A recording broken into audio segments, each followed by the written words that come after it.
박수홍, 이승기, 추 연달아 터진 유명 스타들의 충격적인 영혼 정산 소식에 다시 한번 연예인 불공정 계약 문제가 사회적 이슈로 떠올랐습니다. 잊을만 하면 한 번씩 드러나는 연예인들의 불공정 계약 문제. 왜 계속 반복되는 것일까요?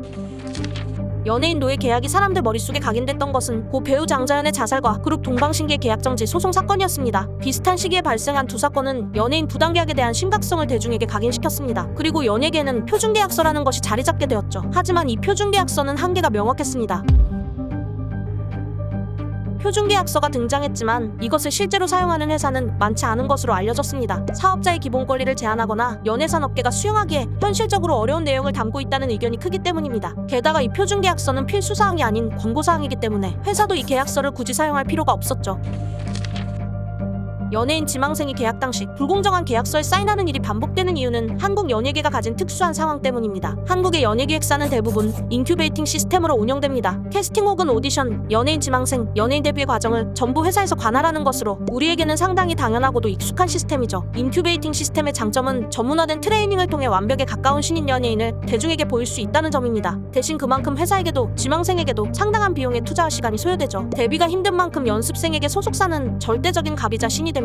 계약서에 불공정한 조항이 포함되어 있는 것 같아도 감히 이의를 제기할 수가 없게 되죠. 전속 계약을 하는 것만으로도 엄청난 기회이니까요. 소속사도 마찬가지입니다. 이들에게 전속 계약을 체결한 연습생은 이제 투자한 비용과 시간만큼의 수익을 되돌려 받아야 하는 연예인이 됐어요. 무리한 스케줄과 어느 시점까지 정산받지 못하는 출연료 등은 일종의 한국 연예계 인큐베이팅 시스템이 만들어낸 암묵적인 합의에 의한 부당함입니다. 어느 정도 입지를 다지게 되더라도 여전히 부당계약에 대한 문제는 존재합니다. 바로 연예인 본인이 자신의 출연료가 얼마인지, 음원 수익이 얼마인지 알기 힘들기 때문입니다. 이번에 이슈화된 박수홍, 이승기, 추 모두 자신의 출연료가 얼마인지, 그동안 얼마의 수익을 벌었는지 명확히 알지 못했기 때문에 일어난 사건들이었습니다. 연예인이 자신의 수입을 알지 못하는 이유는 그들이 계약을 직접 체결하는 것이 아니기 때문입니다. 연예인들은 자신을 대리하는 소속사를 통해 계약을 진행하죠. 그러다 보니 출연료, 음원 수익금을 모두 소속사를 통해 받게 되고 정산 내역을 세세하게 알기도 힘들어집니다. 만약 어린 시절부터 연습생 기간을 보냈던 회사라면 더욱더 정산서를 요구하기가 어렵습니다. 연예인이 소속사를 믿고 의지하는 만큼 자신의 정당한 권리를 요구하는 것이 부담으로 다가올 수 있는 거죠.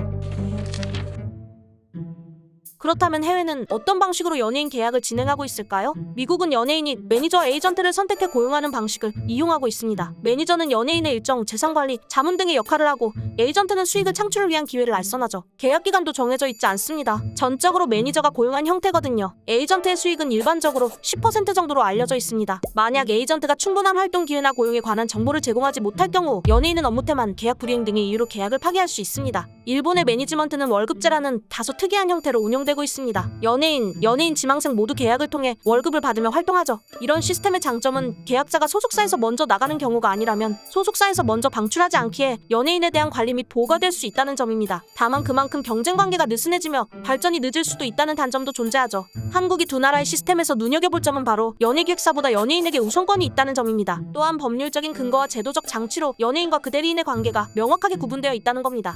미국은 에이전시 시험을 통과해야만 에이전트에서 활동이 가능하며 계약 조항에서 불법 상황이 발생하게 되면 자격 박탈 등의 징계를 받게 됩니다. 또한 연예인 육성, 작품 제작, 제작사 소유 등에 일체 참여할 수도 없죠. 회사와 연예인의 힘의 균형을 맞추는 것과 더불어 연예인 노조의 확대와 활성화도 함께 해야 합니다. 미국은 불공정한 계약이나 불합리한 요구에 대해 연예인 노조가 즉각적으로 개입하여 문제 제기를 하고 있습니다. 미투 운동 당시 제작자 하비 와인스틴에 대한 성피해를 고발한 조합원 중에는 안젤리나 졸리, 기네스 펠트로 등 우리에게 익숙한 배우들도 있었습니다. 노조는 성폭력이 주로 발생했던 호텔방 오디션을 폐지하라고 업계에 요구했습니다. 이런 제도적 장치 덕에 해외에서는 회사와 연예인의 갈등이 한국처럼 자주 불거지지 않습니다. 스타를 비추는 스포트라이트가 밝기 때문에 그만큼 그림자도 짙은 걸까요? 그렇다면 스타가 되기 전부터 머리 위로 무겁게 자리 잡고 있는 어두움은 어떻게 설명해야 할까요? 끊이지 않고 발생하는 연예계의 불공정 계약 논란, 그리고 그 어느 때보다 세계가 한국의 연예계를 주목하고 있는 지금, 이제 제도적 시스템으로 업계의 불공정함을 바로잡아야 할 때가 온 것 아닐까요?